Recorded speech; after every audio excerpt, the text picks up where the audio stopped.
कोकणसाच्या 36व्या वर्धापन दिवसाच्या निमित्ताने मी माझ्या शुभेच्छा या निमित्ताने द्यायला आलेलो आहे। कोकणसाच्या पूर्ण टीमला चांगल्या पद्धतीने जाणीव आहे की राणे कुटुंबाच्या शुभेच्छा ह्या तुमच्या बरोबर आहेतच, कारण आम्ही शब्दापलीकडे पुढे जाऊन कृतीतून शुभेच्छा देणाऱ्यापैकी लोक आहोत। आणि ह्या पूर्ण तुमच्या प्रवासामध्ये ते वेळोवेळी आम्ही तुमच्या बरोबर शुभेच्छा रूपी नेहमीच राहिलेलो आहे। आपला कोकण साथ म्हणून हा जो प्रवास वृत्तपत्र असो किंवा डिजिटल चॅनल असो, तुम्ही खऱ्या अर्थाने मला विचारलं की सिंधुदुर्ग जिल्ह्याचं मुखपत्र कुठलं, की सिंधुदुर्ग जिल्ह्याचं असं कुठलं चॅनल आहे जे खऱ्या अर्थाने सिंधुदुर्ग जिल्ह्याच्या बाबतीमध्ये आपल्याला माहिती देतं, तर माझं उत्तर असेल कोकण साथ। कारण का ज्या पद्धतीने तुम्ही तुमचा प्रवास अतिशय नियोजनबद्ध आणि सिंधुदुर्गच्या विकासाचा दृष्टिकोन नजरेसमोर ठेवून त्याच्यावर कुठलीही तडजोड न करता जेव्हा जेव्हा तुमच्याकडून काय अपेक्षित बदल आम्हाला सगळ्या जणांना तुमचे शुभचिंतक म्हणून हवे होते, तेव्हा तेव्हा तुम्ही ते बदल केलेले आहेत। आणि म्हणूनच तुमच्या बातमीबद्दल एक वेगळी विश्वासार्हता असते। आज ब्रेकिंगच्या जमान्यामध्ये खरं म्हटलं तर आपल्या जिल्ह्यामध्ये इतके संपादक झालेले आहेत, म्हणजे प्रत्येक दुसरा व्यक्ती संपादकच आहे, पण ती स्पर्धा चांगली असते मला तरी तुम्ही वाटतं। मला त्याच्यात काही वाईट वाटत नाही की लोकांना आपलं स्वतःचं चॅनल, पत्रकारांना आपलं स्वतःचं चॅनल उघडायसारखं वाटतं। जसं मला वाटतं नाईक सरांनी उल्लेख केला की तुम्ही उद्योजक बना, ही जी भावना या पत्रकारितेमध्ये पण जो निर्माण झालेली आहे ती मला निश्चित पद्धतीने कौतुकास्पद वाटते। आणि तुम्ही त्या दृष्टिकोनातून ज्या पद्धतीने प्रवास करत आहात यामध्ये आपले मालक प्रुडंट नेटवर्कचे टिमलोजी आणि त्यांच्या पूर्ण कुटुंबाला पण मी खरंच मनापासून शुभेच्छा देईन, कारण तेही सकारात्मक मानसिकतेचे असल्यामुळे आपलं चॅनल ही त्या दिशेने आम्हाला चालत असताना नेहमी दिसतंय। या सिंधुदुर्गच्या जडणघडणाच्या पूर्ण प्रवासामध्ये जसे आतापर्यंत तुम्ही सगळे आमच्या बरोबर राहिलात, तसं ह्या पुढच्या महत्वाच्या टप्प्यामध्ये सिंधुदुर्ग जिल्ह्याला नेहमी अग्रेसर ठेवण्यासाठी कुठलीही गोष्ट असेल, कुठलाही विषय असेल तर माझा सिंधुदुर्ग प्रथम किंवा सिंधुदुर्गला प्राधान्य, सिंधुदुर्ग फर्स्ट ही भूमिका घेऊन आपण सगळेजण जे चालण्याचा आपण प्रयत्न करतोय तीच भूमिका तुम्ही सातत्याने पुढे घेऊन जात राहावी अशी अपेक्षा या निमित्ताने मी निश्चित पद्धतीने व्यक्त करेन। आपण आज कोकण युवा प्रेरणा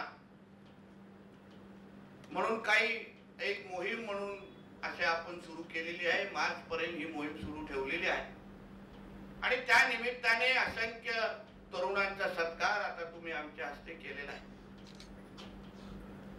हे खरंच आहे की आपल्या सिंधुदुर्गामध्ये एवढं टॅलेंट आहे, एवढं कौशल्य आहे की कदाचित ह्या कार्यक्रमाच्या निमित्तानेच आपल्याला कळतं की ह्या क्षेत्रामध्ये आपले तरुण एवढं मोठं काम करतायत, ते कदाचित ह्या निमित्ताने आपल्या नजरेसमोर येतं। पण खरं म्हणून तुम्ही मला विचारलं की आपल्या जिल्ह्याच्या दृष्टिकोनातून, जिल्ह्याच्या एकंदरीत विकासाच्या प्रवासाच्या दृष्टिकोनातून हा अतिशय महत्वाचा टप्पा आहे। आज आपण आपल्या राज्यात आणि देशामध्ये एक विचाराचं सरकार आहे, स्थिर सरकार आहे आणि सरकारच्या पहिल्या 200 दिवसांमध्ये आपण एक दुसऱ्याशी बोलतोय आणि तरुणांचा देश जसा आपण ह्या देशाला ओळखतो।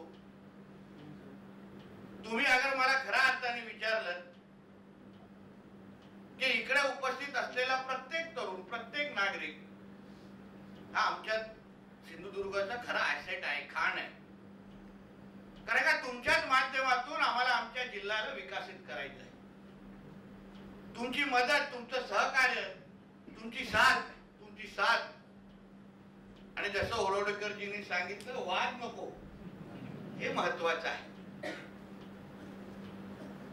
पण आता तसं आम्हाला विचारलं तर आम्हाला वादाची सवय झाली आहे आणि कुठलाही प्रकल्प आणल्यानंतर अगर वाद झाला नाही तर आम्हीच एक दुसऱ्याला संशयाने बघतो. पण बांधवांनो, अतिशय महत्वाच्या टप्प्यावर आपण सगळेजण आज उभे आहोत. आज या जिल्ह्याचा पालकमंत्री म्हणून आपलं प्रतिनिधी मी सरकारमध्ये करतो. माझी नेहमी एकच भावना असते की जगामध्ये, देशामध्ये, अन्य राज्यांमध्ये, किंबहुना कॅबिनेट बैठकीमध्ये जेव्हा मी बसतो मंत्री म्हणून, तेव्हा ज्या गोष्टी चांगल्या गोष्टी अन्य जिल्ह्यांमध्ये होत असतील, जे धोरणात्मक निर्णय कॅबिनेट म्हणून आम्ही घेतो, त्याच्यामध्ये सिंधुदुर्ग जिल्हा आम्ही कुठे बघतो, कसा आणू शकतो, हे माझ्या सातत्याने माझा प्रयत्न आहे आणि आपला हट्टच असतो. एक गुण आम्ही सन्मान्य राणे साहेबांकडूनच घेतलेला आहे, त्याच्यामध्ये तडजोड नाही. जे चांगलं ह्या देशामध्ये, राज्यामध्ये, अन्य जिल्ह्यांमध्ये अगर होत असेल ते आमच्या सिंधुदुर्ग जिल्ह्यामध्ये पण आलं पाहिजे, ही भूमिका ठेवून, हे हट्ट ठेवून आज आम्ही सगळेजण काम करतोय. आज एआय म्हणून आज युवा म्हटलं तर आर्टिफिशियल इंटेलिजन्स आलंच. आर्टिफिशियल इंटेलिजन्सचा जमाना आहे. जगामध्ये आर्टिफिशियल इंटेलिजन्सचा एवढा वापर होत चाललाय, दुबईमध्ये तर आर्टिफिशियल इंटेलिजन्स एक पूर्ण शहर ते लोकांनी बसवलेलं आहे. तर म्हणून जेव्हा आमच्या सरकारमध्ये आर्टिफिशियल इंटेलिजन्सचा जेव्हा वापर आमच्या आदरणीय मुख्यमंत्री देवेंद्र फडणवीसजींनी सुरू केला, मुख्यमंत्री साहेबांनी जाहीर केलं की आमचा महाराष्ट्र हा आर्टिफिशियल इंटेलिजन्सचा हब बनवण्याचा आमच्या सगळ्यांचा मानस आहे.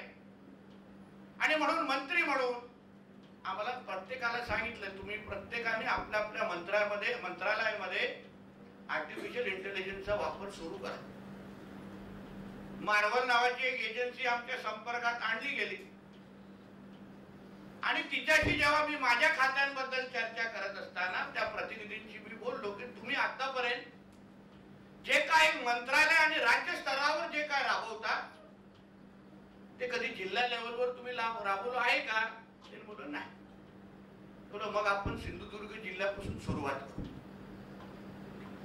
आणि म्हणून 1 मेला आपण जगातला, राज्यातला सर्वात पहिलं एआय वापर करणारा जिल्हा म्हणून आज आपली ओळख निर्माण झालेली आहे. सुरुवात प्रवास केलेला आहे. आम्ही नाही बोलत आहे की आम्ही त्याच्यामध्ये एकदम काहीतरी मोठं आम्हाला हातात लागलेलं आहे, पण सुरुवात केलेली आहे, मानसिकता तयार झालेली आहे. आता अन्य जिल्हे म्हणजे हाय पॉवर कमिटी जेव्हा मंत्रिमंडळाची बसली तेव्हा चीफ सेक्रेटरींनी मुद्दामून उल्लेख केला की सिंधुदुर्गने एआय का इस्तेमाल करना शुरू किया है, वापर करायला सुरू केलेला आहे, अन्य जिल्ह्यांनी पण करावा. त्यामुळे आता सिंधुदुर्ग नंतर गडचिरोली पण एआयचा वापर सिंधुदुर्गच्या धर्तीवर करायला त्यांनी पण सुरू करणार आहे. आणि तिकडचे पालकमंत्री आमचे मुख्यमंत्री साहेब. म्हणजे आपली दिशा ठरलेली आहे. आपल्याला कुठे जायचं हेही आपलं ठरलेलं आहे. मी इकडच्या उपस्थित असलेल्या प्रत्येक तरुणाला सांगेन, ज्यांचा आमचा सत्कार केला किंवा तुम्ही ते उपस्थित आहात, तुम्हाला काय फक्त अधिकारी होऊन आमच्या समोर बरोबर यायचं असं काय नाही. मला तुमची साथ हवी आहे या प्रक्रियेमध्ये. तुम्ही बरोबर आला पाहिजे.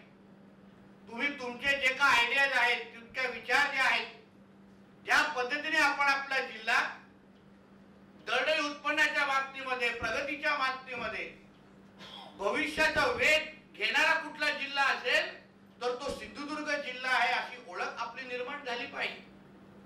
म्हणून ज्या संकल्पना आहेत तुम्ही माझ्याशी बोललं पाहिजे. आपण एकच वयाचे आहोत, आजूबाजू एकच वयाचे आहोत, संवाद आपल्यामध्ये असलाच पाहिजे. नुसतं मी तुम्हाला पारितोषिक देतो आणि तुम्ही मला 5 मिनिटं भेटतात तेवढं नाही. तुम्ही वेळ मागितला पाहिजे. मी तुमच्याकडे लवकरच त्याच्या ज्यांच्याशी आज संवाद साधला मी तुमच्यापर्यंत पोहोचणार आहे. कारण का शेवटी आपण सगळेजण जेव्हा एक कुटुंब म्हणून, एक विचार म्हणून, एक जिद्द म्हणून जेव्हा एकत्र येऊ, तेव्हा मी तुम्हाला सांगतो आपल्याला कोणच थांबू शकत नाही. असंख्य गोष्टी आजूबाजूच्या जगामध्ये, राज्यामध्ये, किंबहुना आपल्या राज्यामध्ये घडतायत. आज असंख्य क्षेत्रामध्ये आपण आपल्या सिंधुदुर्ग जिल्ह्याला पुढे घेऊन जाण्याचा प्रयत्न करतोय. मी 10 दिवसा अगोदरच आपण नेदरलँडच्या एक अटल सोल्युशन नावाची एक कंपनी, त्याच्यावर सामंजस्य करार केला. किती लोकांनी वाचला, किती लोकांना समजला हा मला माहित नाही. कदाचित काही लोक हो बोलतात, मला वाटतं वाचतात. सामंजस्य कराराचं महत्व त्या एवढं आहे की वाढवण बंदर जे आज आपल्या पालघरमध्ये येत आहे, आज अगर आपण तुम्ही विचार केला की जगामध्ये बंदर ह्या क्षेत्रामध्ये आपण 0.1% आहोत, कुठेच नाही. म्हणजे 20 मीटर ड्राफ्ट म्हणजे खोली ज्याला आपण म्हणतो ते चीन मध्येच आहे. आपल्याकडे फक्त 17 मीटरचा ड्राफ्ट आहे, तो अडाणी मुंद्रा पोर्ट मध्ये आहे. आपल्याकडे 20 मीटरचा ड्राफ्टच नाही, खोलीच नाही. आता तो वाढवण बंदर जो तिथे येणार आहे पालघरकडे, त्या एका बंदरामुळे आपण पहिल्या 5 क्रमांकामध्ये आपण बंदर क्षेत्रामध्ये पोहोचणार आहोत. आता असंख्य देशाचा अगर तुम्ही अभ्यास केला, असंख्य राज्याचा अगर तुम्ही अभ्यास केला, तर बंदर ह्या क्षेत्राच्या माध्यमातून तेथे देश उभेही राहिलेले आहेत आणि त्याची प्रगतीही झालेली आहे. मग तिकडे उपलब्ध होणाऱ्या नोकऱ्या कुठल्या, त्याचा विचार अगर तुम्ही केला तर त्याच्यामध्ये आपण कुठे आहोत ह्याबद्दल आपण विचार करायला पाहिजे. आणि म्हणून जेव्हा मी स्वतः नेदरलँडला पहिल्या आठवड्यात एप्रिलमध्ये गेलो होतो, आम्ही असंख्य महत्वाच्या कंपन्यांची आणि लोकांची आणि काउन्सिलरची चर्चा केली. आणि मग त्यांना जेव्हा वाटलं की नाही महाराष्ट्रामध्ये आम्ही लोकांनी काम करायला हवं, मग आमच्या राज्य सरकार बरोबर त्यांनी सामंजस्य करार केला आणि पहिले 5 जिल्हे जे सिलेक्ट केले गेले त्याच्यामध्ये तुमच्या सिंधुदुर्ग जिल्ह्याला आम्ही आणून ठेवले नाही. याचा अर्थ एवढा आहे की ज्या नोकऱ्या वाढवण बंदरामध्ये तयार होणार आहे, जे उद्योग वाढवण बंदरमध्ये तयार होणार आहे, ते आपल्या ITI च्या माध्यमातून तुम्हाला सांगितले जाणार आहे किंवा प्रशिक्षण त्याच्याबद्दल दिलं जाणार आहे. अशा पद्धतीची मानसिकतेचं सरकार आणि लोकप्रतिनिधी आज तुमच्या बरोबर काम करत आहे. आता एक साधा विचार करा, तुम्ही सातत्याने मला ऐकत असाल, वृत्तपत्रामध्ये ऐकत असाल की आपण माझगाव टू रत्नागिरी आणि माझगाव टू विजयदुर्ग आपण रोरो सर्व्हिस सुरू करतो, बरोबर ऐकत असाल. बातमीपर्यंत ठीक आहे, पण किती लोकांना वाटलं की बाबा त्या रोरो सर्व्हिस मध्ये जेव्हा ती रोरो सर्व्हिस आपल्या विजयदुर्गकडे थांबेल तेव्हा तिथे काहीतरी त्या लोकांना पॅसेंजरना उतरून भूक लागली असेल, त्यांना पार्किंगसाठी जागा पाहिजे असेल, त्यांना कुठे कुटुंबाबरोबर जाऊन तिथे कॅफे हॉटेल बिटेल आपण बांधू शकतो का, उभं करू शकतो का, अशी किती लोकांनी अभ्यास करायला सुरू केला. जेव्हा एक प्रकल्प आपण आणू पाहतोय तेव्हा मग तुमचा विचार तिथून सुरू झाला पाहिजे. हे बातमी नुसतं वाचून पेपर बाजूला ठेवू नका, फोन बाजूला ठेवू नका, पण हा प्रकल्प अगर आपल्या सरकारच्या माध्यमातून माझ्या जिल्ह्यामध्ये येतोय तर त्याच्यामध्ये मी कसा सहभागी होऊ शकतो, मी त्याच्यातून कसा कमवू शकतो, मी त्याच्यातून आर्थिक सक्षम कसा होऊ शकतो, ह्याबद्दल तुम्ही सगळ्या जणांनी आपल्या आपल्या पद्धतीने तयारी करायला पाहिजे. तरच आपण प्रगतीचे मार्ग स्वीकारू शकतो. मी सांगतो असंख्य उद्योजक आहेत, त्यांना विचारा. नुसतं हातावर हात टाकून अगर बसले असते तर आज त्यांना व्यासपीठावर आपण सत्कार त्यांचा केला नसता. त्यांनी कुठे ना कुठेतरी विचार केला की नाही हे जे घडतंय मी त्याच्यामध्ये कसा सामील होऊ शकतो, मी त्याचा भाग कसा होऊ शकतो, मी त्याच्यातून मोठा कसा होऊ शकतो. आणि मग त्या दृष्टिकोनातून त्या लोकांनी पावलं टाकलं सुरू केलेले. आपण असंख्य वर्षापासून ऐकतोय आपल्या जिल्ह्यामध्ये शिरोडा भागामध्ये आपण 5 स्टार आणणार. याच्यासाठी खऱ्या अर्थाने आपण आपल्या माजी पालकमंत्री, आपले ह्या भागाचे आमदार सन्मान्य दीपक केसरकर साहेबांना त्याचे श्रेय दिलंच पाहिजे. तर जिल्ह्यामध्ये जेव्हा 5 स्टार पहिलं 5 स्टार येईल ते फक्त आदरणीय दीपक केसरकर जींबरोबर मुळे आलं असेल असं श्रेय त्यांना खरंच दिलं पाहिजे. सातत्याने त्या विषयाचा ताज बरोबर ते फॉलोअप करतायत. आता ते कमिटी स्थापन झाल्यामुळे पर्यावरणाचे पण परवानगी आपल्याला मिळालेले आहे. मग आता अगर एवढं मोठं 5 स्टार अगर आपल्या जिल्ह्यामध्ये येत असेल, त्याबद्दल आपण काय करणार आहोत याचाही तुम्ही आतापासून विचार करायला पाहिजे. त्याच्या आजूबाजूला उद्योगधंदे कसे उभे राहतील, जोडधंदे कसे उभे करू शकतो याबद्दल विचार करू शकतो, करायला पाहिजे. ते नुसतं 5 स्टार उभे करतील, पण स्टाफला लागणारा जे हॉस्टेल असेल, त्यांना खाण्यापिण्यासाठी असतील, तिथे येणारे जे टुरिस्ट आहेत ते काय 24 तास काय त्यांच्या हॉटेलमध्ये थांबणार नाही. पण ते जेव्हा बाईक घेऊन, गाडी घेऊन आजूबाजूच्या परिसरामध्ये जेव्हा फिरतील, तेव्हा तुम्ही त्यांना आपल्याकडे कसं आकर्षित करणार आहात याच्याबद्दलची तयारी तुम्ही आतापासून खरं म्हटलं तर करायला पाहिजे. तरच आपला जिल्हा मोठा होईल आणि आपण प्रगतीच्या दिशेने जाऊ. नाहीतर आम्ही नुसतं बोंबलत राहणार, आम्ही ह्या आणतोय, त्या आणतोय, हे आणतोय आणि आम्हा लोकांना वाढत दिसणार नाही. काही आमच्या विरोधकांना वाटतं की बाबा हे नुसतं ख्याली पुलाव करतायत. पण तुम्ही विचार करा, सरकारचे फक्त 8-7 महिने राहिलेले आहेत, झालेले आहेत. सुरुवातीचे 7 महिने, अजून 4.5 वर्ष काढायची आहेत. आम्ही 1 वर्ष पोसू शकतो, 2 वर्ष पोसू शकतो, 5 वर्ष पोसू शकतो. आपल्याला तयारी आहे आमच्या लोकांची. आम्हाला ज्या काही अगोदरच्या पूर्ण इतिहासाचा किंवा जे काय प्रवास आम्ही आतापर्यंत केला, त्या प्रवासामध्ये ज्या ज्या चुका आमच्या हातातून झाल्या त्या सुधारण्याची तयारी ठेवून आज आम्ही परत मैदानात उतरलेलो आहे. आम्हाला कळलं कुठल्या भागामध्ये आम्ही चुकलो, लोकांना विश्वास मिळवण्यासाठी कसे आम्ही कमी पडलो, त्या सगळ्या चुकांचा अभ्यास करून आज आम्ही मैदानात उतरलेलो आहे. तडजोड करायची नाही ही भावना आहे आणि वेळेच्या अगोदर सगळ्या गोष्टी तुमच्यासाठी उपलब्ध करायची ही भूमिका ठेवून आज आम्ही सगळे जण चाललेलो आहे. आज बघा, आपण फेब्रुवारीमध्ये इथे झी सिने अवॉर्ड घेतोय. आता आपण विचार करायला पाहिजे, एवढे जगातले किंवा बॉलिवूडचे सगळे जेव्हा आपल्या इकडे कलाकार जेव्हा इथे उतरतायत,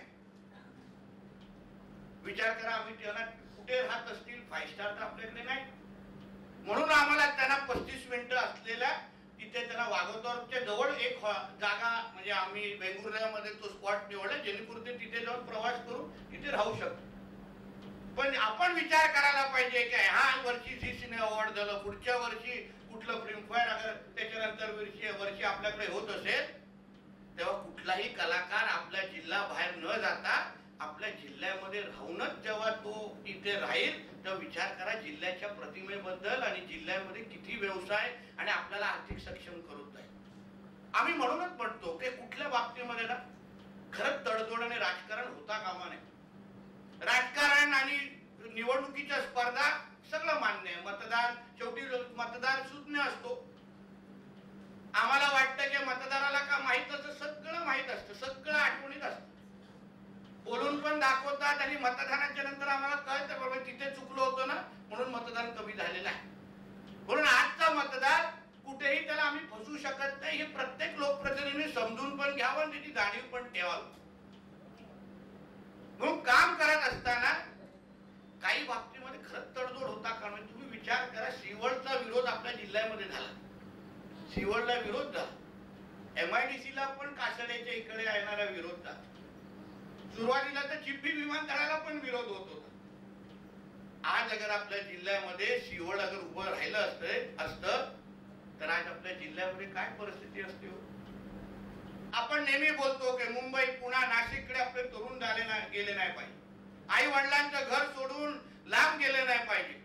एका बाजूला हे बोलायचं आणि दुसऱ्या बाजूला आलेल्या उद्योगांना पण विरोध करायचा, असं चालणार नाही. म्हणून नागरिक म्हणून, वृत्तपत्र म्हणून, मीडिया म्हणून आपल्या सगळ्या जणांची वेगळी जबाबदारी आहे. राजकारण राजकारणच्या जागी, निवडणुकाच्या जागी, पण जिल्ह्याचा विकास आणि जिल्ह्याच्या भविष्याच्या दृष्टिकोनातून अगर कुठला विषय आला तर तेव्हा आम्ही सगळेजण एकत्र येणार आणि तेव्हा तडजोड करणार नाही. ही भूमिका आपल्या सगळ्या जणांनी असलीच पाहिजे. म्हणून मी माझ्या कारकिर्दीमध्ये ठरवलंय कुठल्याही पद्धतीने माझ्या जिल्ह्याची प्रतिमा कोणालाही खराब करायला मी देणारच नाही, कधी देणार. कायदा आणि सुव्यवस्थेचा विषय असो, अन्य विषय असो, कुठलाही विषय असतील तर संदीपजींना विचारा. कुठलाही आमच्या पत्रात थोडं काही बदनामीचं चिन्ह दिसलं, पहिला मी फोन करतो, नाही संदीपजी तसा विषय नाही, दुसरी बाजू आहे, समजून घ्या आणि त्याच्या पद्धतीने बातमी करा. अहो, ह्या जिल्ह्याला इथपर्यंत आणण्यासाठी सन्मान्य राणे साहेब असतील, सन्मान्य दीपक केसरकर साहेब असतील, सन्मान्य रवी चव्हाण साहेब असतील, ह्या लोकांनी काही कमी प्रयत्न केले, भरपूर प्रयत्न केलेले आहेत. थोडं थोडं करत करत आज आपण इथपर्यंत आलेलो आहे. आणि आज जेव्हा जगामध्ये, देशामध्ये, राज्यांमध्ये एवढं काय होत असताना आपण अगर आपसात भांडत बसलो, जिल्ह्याची प्रतिमा अगर खराब करत बसलो ना, तर वेळ निघून गेल्यानंतर काहीच आपल्या हातात राहणार नाही. आणि मी तुम्हाला सांगतो, किंबहुना विश्वास देतो, कुठल्याच बाबतीमध्ये सरकार म्हणून आणि तुमचा पालकमंत्री कशातही कमी पडणार नाही. हा शब्द तुम्हाला आजच्या निमित्ताने कशातच कमी पडणार. आमचे फडणवीस साहेब आणि सगळे लोक आमचे डावोसला जाऊन आले. साहेब परत मुंबईला आले. त्याच रात्री मी त्यांना मेसेज केला, फडणवीस साहेब आपण जाऊन आलात, पण सिंधुदुर्गाला पण तुमच्या यादीत ठेवा, नाही तर सगळीकडे दुसरीकडे पाठवू नका, 2-3 प्रकल्प माझ्याकडे पण द्या. कशातच तोडजोड नाही. प्रत्येक बाबतीमध्ये आपण बेशर्म जाऊन तिथे उभे राहणार आहेत. आम्हाला काय द्या, दुसऱ्या जिल्ह्यात देताना आम्हालाही द्या, तिथे तुम्ही पाठवताय ना त्याच्यामध्ये सिंधुदुर्गामलाही टाका. अशी भूमिका आपली हट्ट असलंच पाहिजे. आम्ही कशातच कमी नाही, प्रामाणिकपणे जिद्दीमध्ये कशातच कमी नाही. म्हणून आमच्या तरुणांना जेव्हा आम्ही हक्काने सांगतो की नाही, त्याला 2 हाताला काम दिलं पाहिजे, त्यांनी व्यवसाय उद्योजक बनलं पाहिजे, तर त्या पद्धतीचं वातावरण पण इथे निर्माण करणं हे फार काळाची गरज आहे. आज जिल्ह्याच्या तरुणांमध्ये तुम्ही जेव्हा युवा प्रेरणा हे नाव तुम्ही देता, तेव्हा एक तुम्हाला आवर्जून मी या निमित्ताने, ह्या व्यासपीठाच्या निमित्ताने सांगतो, आज जिल्ह्यामध्ये ज्या पद्धतीने अंमली पदार्थ आणि ड्रग्ज आणि ह्या सगळ्याचा जो काही वापर आमच्या तरुणांमध्ये होत चाललेला, तो फार चिंताजनक आहे. कारण शेवटी तुम्ही आमच्या देशाचा, राज्याचा आणि जिल्ह्याचं भविष्य आहे. या सगळ्या गोष्टीवर मी फार बारकाईने लक्ष घातलंय. लोकांना वाटत असेल का यांनी सुरुवातीला दाखवलं आणि नंतर गप्प बसला, त्याला विचारा एसपी ला कसं पिडतोय त्याला मी हक्काने पिडतोय का एसपी साहेब याच्यावर लक्ष घाला, इथे होत चाललंय, तिथे होत चाललंय, ही नावं आहेत. मी तुम्हाला विश्वास देतो, 5 वर्षाच्या माझ्या कारकिर्दीमध्ये कोणीही जे आमच्या जिल्ह्यामध्ये ड्रग्ज आणि अंमली पदार्थ आणि हे सगळ्या गोष्टी जे करत असतील ना, कोणालाही स्वस्त बसून देणार नाही, जिल्ह्यामध्ये ठेवणार नाही. कारण का तुम्ही अगर आमच्या जिल्ह्याच्या भविष्याबरोबर खेळत असाल, तर आम्ही तुमच्या विरुद्ध उभे राहणार किंवा आडवे येणार म्हणजे येणार, ही आमच्या सगळ्यांची भूमिका आहे. कशाची तडजोड करणार नाही. मी एसपी विचारलं तुम्हाला काय पाहिजे ते सांगा. तुम्हाला गाड्या पाहिजे, तुम्हाला सीसीटीव्ही यंत्रणा पाहिजे, सगळ्या उभ्या करून मी ते देतो. तुम्हाला तुमच्या खात्यातून उशीर होत असेल, त्याला मी सीएसआरच्या आमच्या काही कंपन्यांशी बोलतो, गाड्या उपलब्ध करून देतो. जिल्ह्यामध्ये सीसीटीव्ही यंत्रणा नसेल, सीसीटीव्ही काय पाहिजे ते करा. फक्त आपल्याला जिल्ह्यामध्ये ड्रग्ज आणि अंमली पदार्थ हा कुठेही आम्हा लोकांना इथे होता कामा नाही. म्हणून या सगळ्या बाबतीमध्ये तुम्ही सगळेजण आज आपण कुटुंब म्हणून जेव्हा कोकण 7 म्हणून विचार करतो, वृत्तपत्र नाही पण एक आपण कुटुंब आहोत. आज आम्ही इथे काय आम्हाला इथे आल्यावर तुम्ही आमच्या 4 जास्त चांगल्या बातम्या छापणार असं कधी आलेलो नाही, किंवा कुठे चुकलो म्हणून संदीपजी किंवा लहूजी समजून घेतील याच्यासाठी आलो नाही. तरी ब्रेकिंग चालणार म्हणजे चालणार, पण भावना आहे की आपण शेवटी ती एका जिल्ह्यातले सगळेजण आहोत. आपण अगर एक दुसऱ्याला ताकद दिली नाही, एक दुसऱ्याबरोबर उभं राहिलो नाही, एक दुसऱ्याला अगर प्रोत्साहन दिलं नाही, तर कोण देणार, कसे देणार. आणि जिल्ह्यामध्ये ज्या ज्या गोष्टी आज आम्ही करू पाहतोय, जिल्ह्याला ज्या पद्धतीने आम्ही पुढे, तुम्ही विचार करा, मोठ्या प्रमाणामध्ये जेव्हा बोटी समुद्राच्या माध्यमातून जेव्हा आपल्या इकडे येतील, आज कोकण कन्यातून जेव्हा ट्रेन मधून जेव्हा मोठ्या प्रमाणामध्ये चाकरमानी येते, ते किती उद्योग घेऊन जातात, बाजारपेठ फुलते की नाही आपली. रस्त्याच्या माध्यमातून जेव्हा गणपती उत्सवासाठी चाकरमानी येतात, तेव्हा व्यापारी मंडळींना विचारा किती फायदा त्यांना होतो. आता आपण 3रा मार्ग सुरू करतो आणि बोटीच्या माध्यमातून आपण इथे पर्यटक आणि चाकरमानी आणतो. एक साधा विचारा, आमचे नकाशे जे इथे आहेत, राज्यातलं पहिलं ग्लासचं पूल आमच्या नापणे धबधब्याच्या इथे उभं राहिलेलं आहे. कधी न जाणारे लोक आज नापणे धबधबा शोधत शोधत तिथे झाले गेलेले आहे. म्हणजे एवढ्या छोट्या छोट्या गोष्टी आज आपण बारकाईने आपल्या जिल्ह्या बाबतीमध्ये विचार करतोय ना, काही लोकांना वाटत असेल कामं होत नाहीत, बघा रस्ते कसे आहेत, विजेचा विषय, सगळ्याच सुधार होईल, चिंता करू नका. डॉक्टरच असा आलाय ना, डायग्नोसिसचा डायग्नोसिस चाललेला आहे, विविध टेस्ट करतोय. आता 2-2 डॉक्टर पुढे बसल्यामुळे थोडा प्रभाव पडणारच, पण शरीरामध्ये काय दोष आहे तो पहिले नीट करण्याचं काम सुरू आहे. लोकांना वाटतं की लगेच पहिल्या दिवसापासून नाही. MCZMची कमिटी नव्हती, त्याची सुरुवात केली. आपल्या विजेच्या संदर्भात आपल्याकडे मेंटेनन्स साठी वर्षानुवर्ष पैसे आले नव्हते. फडणवीस साहेबांना सांगून 77 कोटीचा प्लॅन पाठवला, तो होईल पुढच्या वर्षापासून.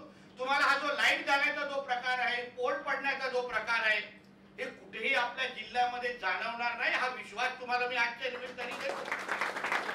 कुठलेही आपले प्रकल्प पर्यावरणामुळे अडकणार नाही, एवढी क्षमता त्या MCZMच्या कमिटीमध्ये आहे, म्हणून आम्ही स्थापन करून घेतली. आमचे केवुटकर जी आहेत जिल्हा परिषद CO आहेत.